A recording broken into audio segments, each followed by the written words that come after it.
اب تمہاری شادی ہونے والی ہے، تو آنے والی کو دیکھو نا کتنی بڑی قربانی کر کے آ رہی ہے، گھر، ماں باپ، بہن بھائی، سہیلیاں، ماحول، ہر چیز چھوڑ کے وہ آ رہی. تم آتے ہی اس کو کڑاہی میں ڈال دو تو اس کا کیا حال ہوگا. اور جتنی کوئی مشین قیمتی ہوتی ہے اس کی ڈائی اس سے بھی قیمتی ہوتی ہے. ڈائی سانچہ انگریزی میں ڈائی کہتے ہیں، اردو میں سانچہ.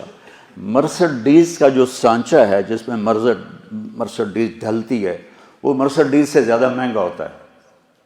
اس پہ کوئی ذرا بھی خراش آ جائے نا اس کو تبدیل کر دیتے ہیں، نیا لگاتے ہیں.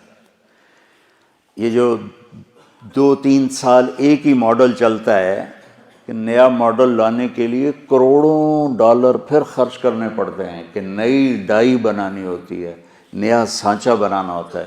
اس لیے 3 سال ایک ہی ماڈل چلتا ہے.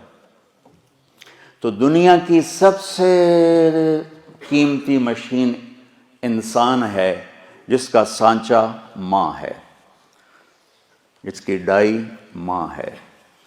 مرسڈیز کے سانچے پر خراش پڑے تو بدل دیتے ہیں، اور ماں بن گئی ہے بچی اور اس کے پیٹ میں بچہ ہے.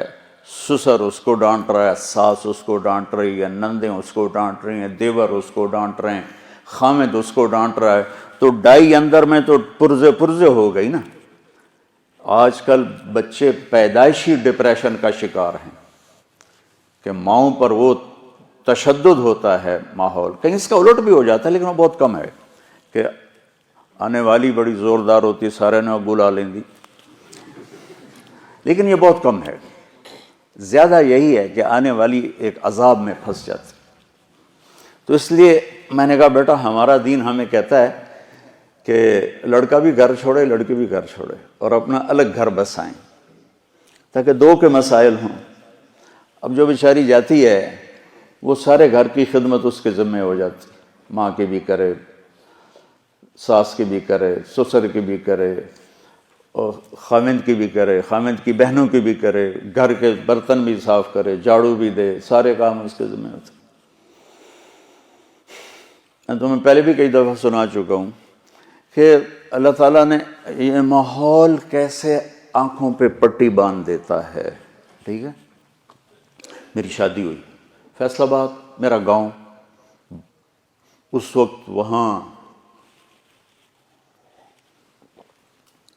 بجلی بھی نہیں تھی، تو میری بیوی شہر سے اور وحشت زدہ ہماری جانگلی زبان وہ سمجھتی نہیں تھی، چپ کر کے بیٹھی رہتی تھی. تو وہ پھر میرے پاس روتی، تسی بولی جاندے ہو میں نے پتہ ہی نہیں لگتا تسی آگ کی رہے ہو. ایسی کیفیت. اور اللہ نے آنکھ کھولی تو نوکر، کھانے والے الگ، پکانے والے، کھلانے والے الگ، پکانے والے الگ، سودا لانے والے الگ، حکا بنانے والے الگ.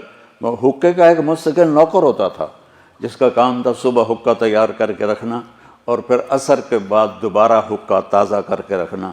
اس وقت حکے پر پوری مجلس لگا کرتی تھی.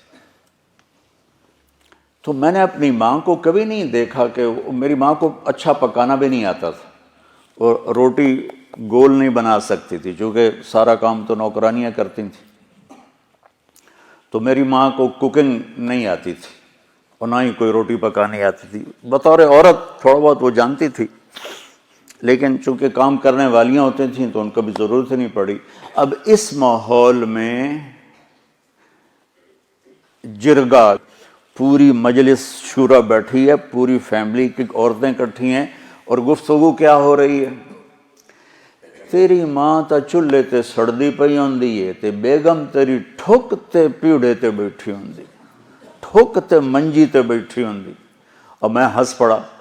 میں نے کہا میری ماں کداں چولہے تے سڑی؟ میں نے کہا میں ہمیں تا اسے ماں چو جمیا، میری ماں نو تو ہن تائیں پکاونا نہیں آمدا تو کداں چولہے تے سڑی ہے جو میری بیگم جیڑی ہو ٹھک تے بیٹھی تے ماں چولہے تے سڑدی پئی.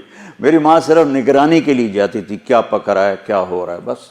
یا جب کھانا تیار ہو جاتا تھا تو نوکروں کو تقسیم کرنا، ڈیرے والوں کو تقسیم کرنا، مہمانوں کو تقسیم کرنا، گھر میں اپنے ہمیں یعنی بچوں کو دینا. یہ ماحول ہے کہ سب کچھ ہوتے ہوئے بھی ڈیمانڈ ہے کہ یہ بھی جھاڑو پکڑ کے شروع ہو جائے. تو دیکھو بیٹا، ایک منفی مزاج ہوتا ہے، جو ممبر پہ بیٹھے تو منفی ہوگا، جو گھر میں جائے گا تو ہوگا، جس جگہ جائے گا وہ الٹا ہی ہوگا. تو میں تمہیں اس سے نکالنا چاہتا ہوں کسی طرح.